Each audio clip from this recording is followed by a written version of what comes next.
এ কি রে অভাগী মা, তুই এত সকাল সকাল ঘুম থেকে উঠলি যে? তোর ঘুম ভাঙে তো বেশ বেলা করে। হ্যাঁ হ্যাঁ, অনেক বেলা করে ঘুম ভাঙে, ঠিকই বলেছো। কিন্তু আজ আজ তো আমি সারা রাত ঘুমাতেই পারিনি, আর তাই তো সকাল সকাল ঘুম থেকে উঠে এসেছি। কি বলছিস কি রে? রাতে তো ঠিক মতো ঘুম হয়নি? তাহলে কি আমি কাল যেটা ভেবেছিলাম সেটা সেটার কোনো প্রভাব পড়েছে নাকি আমার অভাগীর উপর?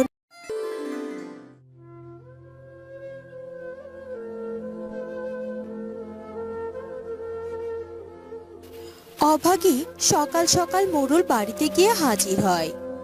মা, ও মা, মা, কোথায় তুমি? মা, এই দেখো মা, আমি তোমাকে ডাকতে এসেছি। তুমি কাল রাতে কেন বাড়িতে ফিরে যাওনি মা? মা, ও মা, মা। অভাগী মোড়ল বাড়িতে গিয়ে তার মাকে বারবার ডাকতে থাকে, কিন্তু তারপরও মোড়ল বাড়ি থেকে কেউ বেরিয়ে আসে না। আমি সেই কখন থেকে মাকে বারবার ডেকেই চলেছি, কিন্তু মা মা তো আমার কোনো কথারই উত্তর দিচ্ছে না, আর ঘর থেকে তো বেরিয়েও আসছে না। তাহলে কি মা কোনো কাজে ব্যস্ত রয়েছে? আমি কি ভেতরে গিয়ে দেখবো? না না না না, এখন ভেতরে যাওয়াটা ঠিক হবে না। আমি যদি ভেতরে যাই তাহলে গিন্নি মাঝে আরো বেশি রেগে যাবে, আর তাতে করে তো সে মাকেও কয়েকটা কথাও শুনিয়ে দিতে পারে। আর আমি চাই না আমার জন্য গিন্নিমার কাছে মা কোনো কথা শুনুক। আর তাই আমি বাইরে থেকে বরং আরেকটু দেখি মাকে। আমার মা হয়তো বা আমার ডাক শুনতে পায়নি, সে আমার ডাক শুনলে ঠিক বেরিয়ে আসবে। মা, ও মা, মা গো, তুমি কোথায়? একটু বেরিয়ে এসো না। আর তুমি কাল কেন বাড়িতে ফিরে যাওনি মা? মনে হচ্ছে ওই অবাগীর গলা শুনতে পাচ্ছি। হ্যাঁ হ্যাঁ, তাই তো, এটা তো ওই অবাগীরই গলা।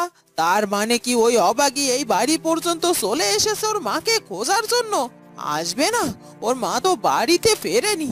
ওর মাকে তো আমি ওই পরিত্যক্ত ঘরে আটকে রেখেছি, কিন্তু এখন মেয়েটাকে আমি কি জবাব দেব সেটাই তো বুঝতে পারছি না।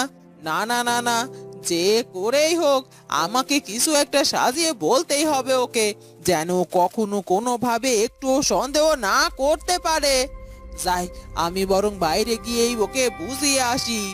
এই কথা বলে মোড়ল গিন্নি তাড়াতাড়ি করে বাইরে বেরিয়ে যায়।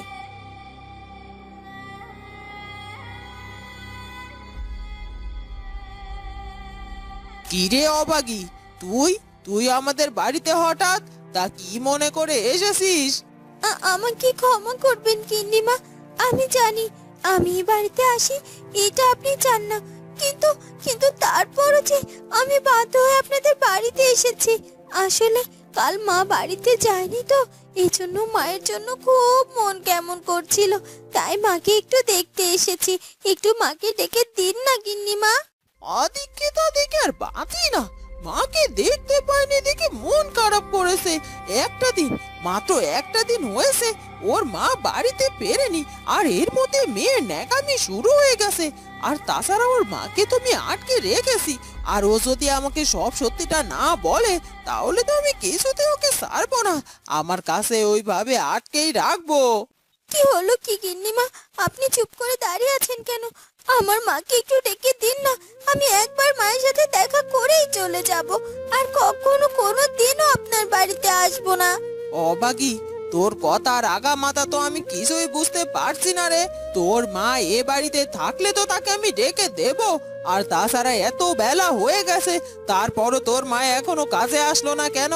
রাজ্যের কাজ পড়ে আছে আমার বাড়িতে, তোর মা কেন আজ আসেনি সেটা তুই আমাকে বল। অভাগী মোড়ল গিন্নির কথা শুনে একেবারেই অবাক হয়ে যায়। এসব কি বলছেন কি? মা এই বাড়িতে নেই মানে?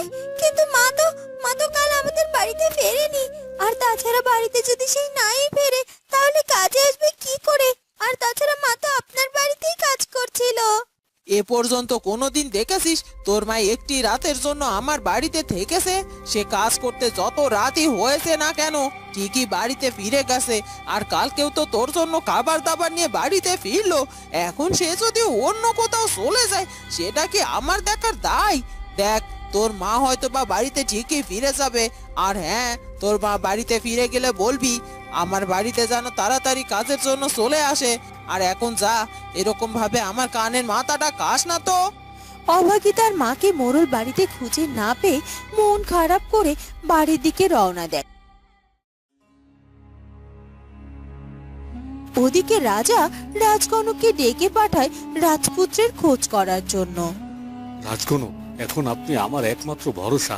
আমি অনেক চেষ্টা করেছি, অনেক জায়গায় আমার কুমারকে খুঁজেছি, কিন্তু কোথাও আমি আমার কুমারকে খুঁজে পাইনি। শুধুমাত্র এই রাজ্য নয়, আশেপাশে সব রাজ্যে, এমনকি অনেক দূরে সব রাজ্যে আমি আমার কুমারকে খুঁজেছি, তাও আমার কুমারকে কোথাও খুঁজে পাইনি আমি। এখন আপনি আমার একমাত্র ভরসা। দয়া করে আপনি গণনা করুন, গণনা করে বলুন আমার কুমার এখন কোথায় আছে। ও বেঁচে আছে না মরে গেছে? মহারাজ, আপনি একদম চিন্তা করবেন না। আপনি যেহেতু কুমারের খোঁজ বের করার জন্য আমাকে গণনা করার দায়িত্ব দিয়েছেন, তাহলে আমি আমার যথাসাধ্য দিয়ে চেষ্টা করব কুমারের খোঁজ করার। আমি জানি আপনি একমাত্র পারেন আমার কুমারের খোঁজ বের করে আমাকে জানাতে। আর তাই তো আমি আপনার উপর অনেক ভরসা করে আছি। যে করেই হোক আমার কুমারের খোঁজ করে বের করতেই হবে। আমি আমার রানীর মুখের দিকে একটি বারের জন্য তাকাতে পারছি না। কুমারের চিন্তায় চিন্তায় সে যে অসুস্থ হয়ে পড়েছে, খাওয়া দাওয়া একবারে বন্ধ করে দিয়েছে। আর আমার কুমারকে না খুঁজে বের করতে পারলে আমি আমার স্ত্রীকেও বাঁচাতে পারবো না। আপনি একদম চিন্তা করবেন না মহারাজ। আপনি যেহেতু আমার উপর দায়িত্ব দিয়েছেন, আমি প্রাণপণ চেষ্টা করব আমাদের কুমারের খোঁজ বের করার জন্য। কিন্তু মহারাজ, আমি আপনার কাছে কিছুটা সময় প্রার্থনা করছি।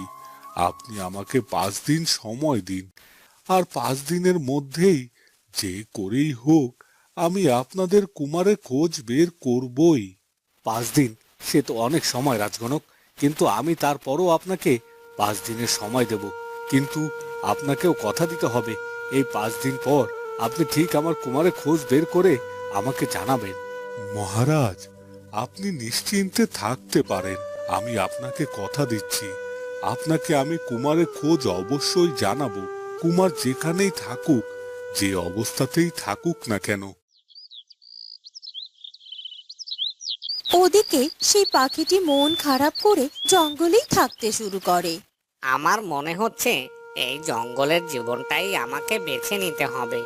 আমি আর কখনো কোনো দিনও আমার পরিবারে ফিরে যেতে পারবো না, কারণ আমার পরিবারের কেউই কোনোভাবেই তো আমাকে চিনতে পারছে না। আমি তাদেরকে এত বোঝানোর চেষ্টা করছি যে আমি তাদের সন্তান, কিন্তু তারা আমাকে বারবার ভুল বুঝে দূরে ঠেলে দিচ্ছে। তবে যাই হোক, তারা যদি আমাকে দূরে ঠেলে ভালো থাকতে চায়, তাহলে আমিও এই জঙ্গলেই ভালো থাকবো। আর যেহেতু আমি এখন পাখি রূপে আছি, সেহেতু অন্যান্য পাখিদের সাথে এই জঙ্গলকে আমার আসল ঠিকানা বানিয়ে তুলতে হবে। আর তাছাড়া আজ সাধু বাবা আমাকে বলল যে তিনি নিজেও জানে না আমাকে আমার নিজের রূপে ফিরিয়ে দেওয়ার উপায় কি। অবশ্যই তিনি আমাকে একটা আশা দিয়েছেন, যেভাবেই হোক সে জানার চেষ্টা করবে কিভাবে আমি আমার আগের রূপে ফিরে আসতে পারবো। তবে আমি জানি না কিভাবে কখন আমি আমার আগের রূপে ফিরে আসতে পারবো। তাই আমাকে এই জীবনটাকেই আমার নিয়তি বলে মনে করতে হবে, কারণ বিধাতা চেয়েছেন দেখেই আমি এই জীবন পেয়েছি। কিন্তু তারপরও আমি বিশ্বাস করি যে বিধাতা যা করেন সেটাই ভালোর জন্যই করেন। আর আমার আজকের এই পরিণতির পেছনে নিশ্চয়ই কোনো না কোনো ভালো কিছু লুকিয়ে আছে। আর তাই তো আমি এখন বিধাতার উপর ভরসা করে আছি। বিধাতা আমার উপর যা করবেন আমাকে সেটাই মেনে নিতে হবে। উনি যদি চান আমি এই রূপেই থাকি, তাহলে আমি এই রূপেই থাকতে চাই। আর উনি যদি চান আমি আবার আমার আগের রূপ ফিরে পাবো, তাহলে ঠিক আমার আগের রূপ ফিরে পাবো। আর তখন আমি আমার পরিবারের কাছে আবার ফিরে যাব, আর তখন কেউ আমাকে দূরে ঠেলে দেবে না। ওদিকে মন্ত্রীপুত্র রাঘব তার ঘরের মধ্যে পায়চারি করতে থাকে। আজ আমার অট্ট হাসি চারদিকে মুখরিত হয়ে যাক, কারণ আজ আমি বড্ড খুশি। আমি তো বেশ ভয় পেয়ে গিয়েছিলাম যে হয়তোবা কুমার আবার ফিরে আসবে, কিন্তু এখন তো আমি পাকাপাকি ভাবে নিশ্চিত হয়ে গেছি যে কুমার কিছুতেই ফিরে আসবে না। আর সব থেকে বড় কথা হলো, মহারাজ তো এই রাজ্য থেকে শুরু করে অন্য রাজ্য পর্যন্ত রাজকুমারকে খুঁজে বের করার চেষ্টা করেছি, কিন্তু কোথাও রাজপুত্র কোনো হদিশ পায়নি। আর হদিশ পাবেই বা কি করে? রাজপুত্র তো চিরকালের মতো হারিয়ে গেছে। ভেবেছিলাম কোনোভাবে সন্ধ্যা পর্যন্ত রাজকুমারকে ওই জঙ্গলের কোনো কাজে ব্যস্ত রাখবো, তারপর আমি সুযোগ বুঝে তাকে ওই জঙ্গলে হত্যা করে তার ওই জঙ্গলের মাটিতেই পুঁতে ফেলবো। কিন্তু সেটা তো আমার আর করতে হলো না, নিজে থেকেই আমার পথ থেকে সরে গিয়েছে।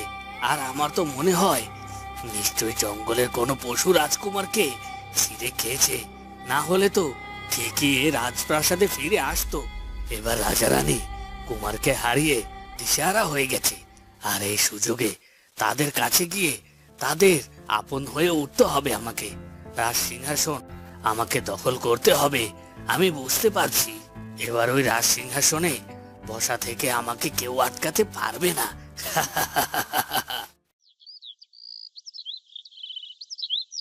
ওদিকে অভাগী মন খারাপ করে বাড়িতে ফিরে যায়। এ কি অভাগী, ফিরে এসেছিস মা? আমি তো তোকে নিয়ে বড্ড ভয় পেয়ে গিয়েছিলাম, আমার যে বড্ড চিন্তা হচ্ছিল। তবে তুই তাড়াতাড়ি ফিরে এসেছিস, ভালোই হয়েছে। মোরল গিন্নি আবার তোকে কোনো বকাঝকা করেনি তো? আর তাছাড়া তোর মা কই? তোর মায়ের সাথে কি দেখা হয়েছে? আর তোর মা কখনই বা বাড়িতে ফিরবে রে মা? অভাগী তার ভালো মায়ের কোনো কথার উত্তর না দিয়ে চুপচাপ দাঁড়িয়ে থাকে। কি হলো কি রে মা, তুই চুপচাপ এভাবে দাঁড়িয়ে আছিস কেন? আমার কোনো কথার উত্তরই যে দিচ্ছিস না। কি হয়েছে কি মা তোর, বল। তোর মুখখানা এরকম শুকনো দেখাচ্ছে কেন?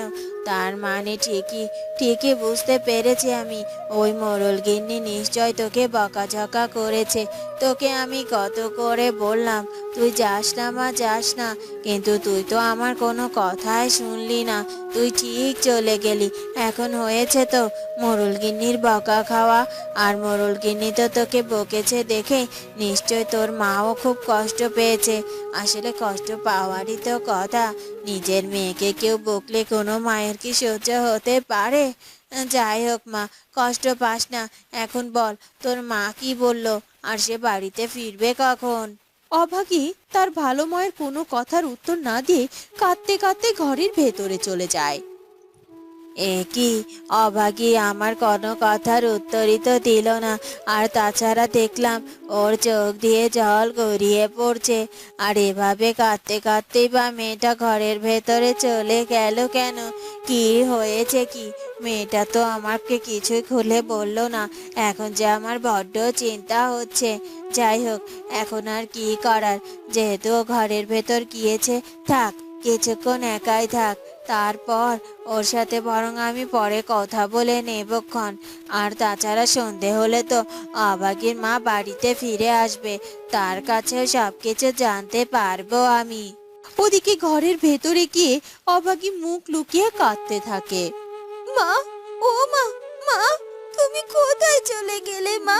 তোমাকে আমি এত খুঁজলাম, কোথাও কোথাও তো তোমাকে খুঁজে পেলাম না। তুমি তুমি কাল নাকি মোড়ল বাড়িতে থাকোনি, তুমি নাকি বাড়িতে চলে এসেছো। তাহলে তাহলে কেন আমি তোমাকে দেখতে পেলাম না? আর তুমি কেনই বা বাড়িতে ফিরলে না মা? তুমি কি জানো না তোমাকে ছাড়া থাকতে আমার কত কষ্ট হয়? আর এসব জেনেও তুমি কোথায় চলে গেছো মা? তুমি জানো না তোমাকে ছাড়া আমি কত অসহায়। আমার বাবা তো আমার জন্মের সময় মারা গিয়েছে। তারপর থেকে তুমি তো আমার বাবা, আর তুমি আমার মা। আর এখন যদি আমি তোমাকেও হারিয়ে ফেলি, তাহলে তাহলে আমি কি করে বাঁচবো বলো তো? কোথায় চলে গেলে মা? তোমার কি একটু আমার কথা মনে পড়ছে না? গতকাল সকালবেলা তোমার সাথে আমার দেখা হয়েছে, এর মাঝে আরো একটা দিন পার হয়ে গেছে, আর আজ এখন পর্যন্ত তোমার সাথে আমার দেখা হলো না। মোড়ল গিন্নির বাড়িতেও তো তুমি নেই, তাহলে কোথায় চলে গিয়েছো তুমি? আমাকে বলো না মা, ফিরে এসো, ফিরে এসো মা, ফিরে এসো। এ কথা বলে অভাগী অনেক কাঁদতে থাকে। বন্ধুরা, কি কি হতে চলেছে এরপর সেটা জানবো আমরা জিয়ের মেয়ে গল্প পর্বের পরবর্তী পর্বে।